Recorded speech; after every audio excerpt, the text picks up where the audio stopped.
My first message is to President Obama. He is the main decision maker. We know that the staff at the State Department work every day to make sure that this process is fair. We don't think it's been fair so far, and there are a few things that we want to see done differently. But to President Obama, our message is really clear. He asked us to be the change we want to see in this world. His whole campaign revolved around citizens being the change we want to see. That is exactly what every single person standing is doing. And we're telling President Obama, it's your turn. It's your turn to be the change that you've talked about in your 2008 race. It's your turn to be the change you talked about in your inaugural address. And it's your turn to be the change that you said to KETV television in Omaha when they got an opportunity to visit with you in your White House. You told them that Nebraskans are not going to take a few thousand jobs if that means risking our water and the future of our ag land. We're asking you to honor those words.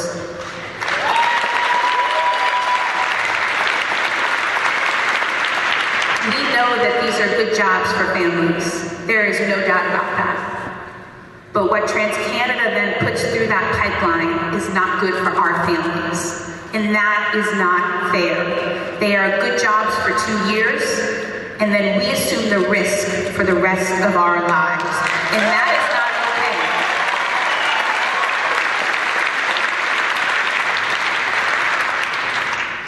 The water analysis in the EIS is not sufficient. There has not been a worst-case scenario spill analysis on the Ogallala Aquifer, the Platte River, the Niobrara River, the countless family wells. We want to see that proper water analysis done. There has never been a landowner rights analysis done.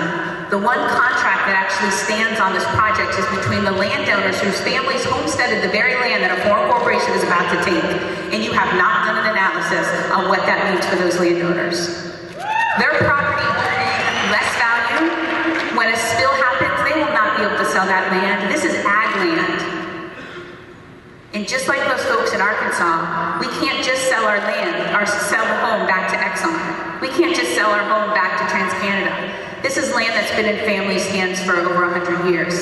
And we don't take kindly to foreign corporations coming in and telling us that they're going to take it. So when your bulldozers try to cross our line in the state of Nebraska, every single person will be here saying, no, not in our land, not in our water, not in our country. And what I have for you today is 4 photographs and some narrative about 2 pipeline ruptures that happened in July of 2010 in Michigan, not far from where I was born, and also more recently, 2.5 weeks ago, the pipeline rupture that happened to an Exxon pipeline, Pegasus, not far from my home. So what we'll do is we'll start with the July 2010 Enbridge tar sands pipeline rupture in the Kalamazoo River. This is a picture of one of the technicians who was attempting, and turned out to be a failed cleanup effort. 40 miles of the Kalamazoo River in Michigan is still dead. The EPA and Enbridge have now both acknowledged that there is no method presently to clean up the tar sands release from that rupture. The second one is a picture taken in Michelle Borland's backyard along the Kalamazoo River. It shows a blob of the tar sands toxic slurry with a dead frog dissolving into the middle of it, and that was in her backyard. She can no longer live on that piece of property. This third picture illustrates the Exxon Pegasus pipeline rupture that happened near my home in Mayflower, Arkansas. This tar sands stream was released when a 65-year-old 20-inch diameter pipeline that was originally designated for U.S. sweet crude that was operating at 600 psi was redesignated for transportation of Canadian tar sands bitumen and the carcinogenic solvents used in its transport, and they increased the pressure to 1,440 psi. This embrittled, corroded pipeline ruptured over a 22-foot length of its expanse. My final picture is a picture of an elderly man having to evacuate his home in Mayflower, Arkansas after the failure of the same 65-year-old Pegasus pipeline 2.5 weeks ago. And I would like you to note the use of paper towels, which were the primary cleanup device that were used to clean up this toxic tar sands catastrophe. As Enbridge and EPA have already stated, there is no technology in existence at this time that can adequately protect the people and land of the United States when, not if, another such tar sands rupture happens. This role makes it perfectly clear. If you can wrap up your comments. I will, 1%. Until the petroleum industry has created the technology to repair this damage to our country that transport of tar sands clearly represents, the State Department must reject this dangerous transportation of tar sands toxic slurry across our home. Thank you.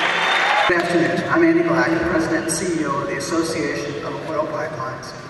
The debate over Keystone should be about what is the safest and cheapest way to transport crude oil into the U.S., and that's pipelines.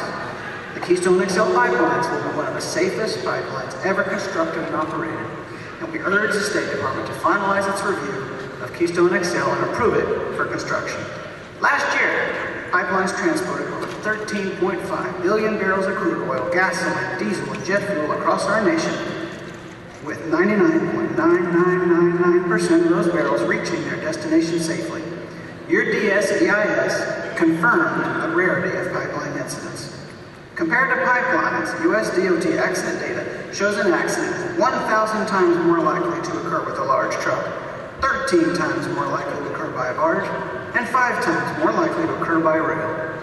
A study in the draft statement found that pipelines had an accident rate of 0.6 per billion ton miles, while rail had an accident rate of 20.5 billion per ton miles, over 33 times higher. When compared to other modes of transportation, pipelines are simply the safest way to deliver crude oil. And the overall pipeline safety rate continues to improve. Over the last 13 years, the number of releases nationwide is down 59%. Corrosion, as the cause of pipeline incidents, is down 76% over that time. Substantial spending by the industry on pipeline safety shows operators are committed to pipeline safety, with 1.1 at least spent on pipeline integrity management programs evaluating, inspecting, and maintaining the integrity of their networks. Keystone will operate under 57 special design, construction, and operation safety conditions required by PHMSA. They will specifically address pipe material and seam welds, pipe coatings, and temperature performance that enhance protection against corrosion. Construction plans, requirements, and methods, the systems that they will use to operate the pipeline, monitor it, detect leaks, and shut down the pipeline if needed, remotely control valves to isolate pipe segments, and methods of inspecting the pipeline, analyzing and evaluating its integrity to identify issues long before they become a safety issue. The overwhelmingly safe nature of pipelines, the safety of pipelines in comparison to other modes, the improving safety record, the tremendous amount of money devoted to pipeline safety, and the highest design, construction, and operation requirements specifically confirm that Keystone will be one of the safest pipelines ever constructed. Right now, trains carrying bitumen from the Canadian oil sands are headed to the Gulf Coast. Keystone XL should take many of those barrels off of rails and onto pipelines, which again are the safest method of transporting them. Canadian crude doesn't have to reach the U.S. instead of other markets, but it should, because American workers and consumers will benefit. Canadian crude doesn't have to reach the U.S. by pipeline, but it should, because pipelines are safer. Keystone XL is in the interest of safety, the environment, American workers and consumers, and it is in the national interest. Thank you. Thank you. I represent the pipeliners for the United Association of Plumbers and Pipe Fitters. We're the well-trained and highly skilled welding, pipe fitting, pipeline helper professionals who build quality pipelines across the United States. We know that our work touches each and every citizen's lives every day, including ranchers and farmers. We also know that when properly maintained, pipelines are the safest and most reliable way to transport oil. Each year, billions of gallons of crude oil are transported safely through thousands of miles of pipelines in our great country. Over 37 years ago, our members completed the Trans-Alaska Pipeline, which has safely transported over 16 billion barrels of oil to date. We are committed to building the same quality with even better technology into the Keystone XL pipeline. The second environmental impact statement for this project was released last month. Once again, it stated that if Keystone XL is constructed properly and to the stringent specifications of the construction plan document, potential impacts would be mitigated through a variety of measures. It also stated that groundwater effects from a potential release would be localized and would not extensively affect water quality in aquifers. TransCanada on their projects allows no corners to be cut when it comes to following construction plan documents. TransCanada has additionally agreed to design commitments that will make this the safest and most modern pipeline ever constructed and operated in the United States. Included in these commitments are reduced operating pressures, construction of the pipeline as if it were in a highly populated area, additional monitors placed along the pipeline and monitored 24 hours a day, added shutoff valves along the pipeline route, and 1 foot of extra depth for the entire pipeline. Only a pipeline operator committed to public safety and our environment would agree to these costly measures in the construction and operation of their pipeline. This is a privately funded project with no cost to the American taxpayer. At the same time, the American citizens will receive many benefits by having it, such as millions of dollars of tax revenues, lessen the need for our troops to defend oil interests overseas, move towards American energy independence, and create thousands of good-paying jobs for the hardworking Americans and their families who will construct, maintain, and operate it. I'm not talking about minimum wage jobs, I'm talking about maximum wage jobs. The kind that will drive American economy forward, not backward. The answer is not to stop this pipeline project, but to create even more projects like it. So we replace some of the aged pipelines in our country and keep America's infrastructure sound. Keystone is actually the greenest and safest way to transport this oil. It is far safer than shipping it by tankers, rails, or trucks. Keystone has had the most extensive environmental review of any pipeline project in recent history.